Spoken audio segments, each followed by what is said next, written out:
நம்ம பார்க்க போறது ஜாதிவாரி கணக்கெடுப்பு. இதுக்கு முன்னாடி நம்ம ஒரு வீடியோல மக்கள் தொகை கணக்கெடுப்பு பார்த்தோம். சோ மக்கள் தொகை கணக்கெடுப்பு 16வது கணக்கெடுப்பு 2027ல நடக்க போறதா நான் உங்களுக்கு சொல்லியிருந்தேன். அந்த கணக்கெடுப்பு 2 முக்கியமான அம்சங்களை கொண்டிருக்கு. ஒண்ணு என்ன அப்படின்னா டிஜிட்டலைசேஷன் மூலமா நடக்குது. இன்னொன்னு என்ன அப்படின்னா ஜாதிவாரி கணக்கெடுப்பு. அந்த ஜாதிவாரி கணக்கெடுப்பு பத்தி சில முக்கியமான தகவலை நான் உங்களுக்கு சொல்றேன். இந்தியாவுல ஜாதி அப்படின்னு சொல்லும் போது பாத்துக்கிட்டீங்க அப்படின்னா முற்படுத்தப்பட்ட வகுப்பினர் ஃபார்வர்ட் காஸ்ட், பேக்வர்ட் கிளாஸ் பிற்படுத்தப்பட்ட வகுப்பினர், மிகவும் பிற்படுத்தப்பட்ட வகுப்பினர் மோஸ்ட் பேக்வர்ட் கிளாஸ், பட்டியல் ஜாதியினர் ஷெட்யூல்டு காஸ்ட், பட்டியல் பழங்குடியினர் ஷெட்யூல்டு டைப்ஸ் அப்படின்னு பிரிச்சு வச்சிருக்காங்க.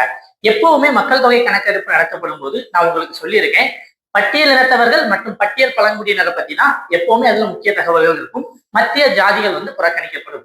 இந்தியாவுல முதல் ஜாதிவாரி கணக்கெடுப்பு 1931 எடுக்கப்பட்டுச்சு பிரிட்டிஷ் ஆட்சியில. அதே மாதிரி அடுத்த 10 வருஷம் கழிச்சு 1941 எடுத்தாங்க. அதனுடைய புள்ளி விவரம் வெளியிடப்படல. அதற்கு அப்புறம் 1951 இருந்து இதுவரைக்கும் பாத்துக்கிட்டீங்க அப்படின்னா ஜாதிவாரி கணக்கெடுப்பு நடத்தவே இல்லை.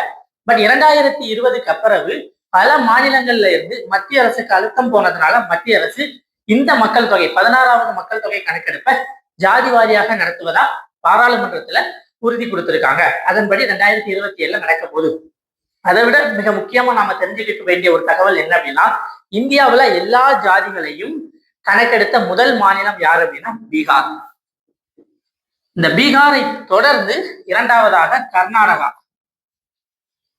அடுத்து தெலுங்கானா. இந்த மாநிலங்கள் என்ன பண்ணியிருக்காங்க அப்படின்னா ஜாதிவாரி கணக்கெடுப்பு நடத்தியிருக்காங்க. பீகார் முதல்ல ஜாதிவாரி கணக்கெடுப்பு நடத்திய ஆண்டு 2022. மக்கள் தொகை கணக்கெடுப்பு நடத்துறதுக்கு அரசியலமைப்பு பார்த்துக்கிட்டீங்க அப்படின்னா யாருக்கு அதிகாரம் கொடுக்குன்னா மத்திய அரசுக்கு. மத்திய அரசுக்கு அதனுடைய சரத்து 269 என்ன பண்ணுது அப்படின்னா அதிகாரம் கொடுக்குது. அதுல 7வது அட்டவணையில 69வது பிரிவு 246 7வது அட்டவணை 69வது பிரிவு என்ன பண்ணுது அப்படின்னா மத்திய அரசுக்கு அதிகாரம் கொடுக்குது. சோ மத்திய அரசு மட்டும்தான் கணக்கெடுப்பு நடத்த முடியும். மாநிலங்கள் கணக்கெடுப்பு நடத்தியது அவங்களுடைய தேவைகளுக்காக நடத்தியிருக்காங்க. மக்கள் தொகை கணக்கெடுப்பை நடத்தக்கூடிய மத்திய அரசினுடைய முக்கியமான அமைச்சகம் என்ன அப்படின்னா உள்துறை அமைச்சகம் நடத்துறாங்க. ரொம்ப முக்கியம். 1990ல மக்கள் தொகை கணக்கெடுப்புகளுக்கான விதிகள் உருவாக்கப்பட்டது.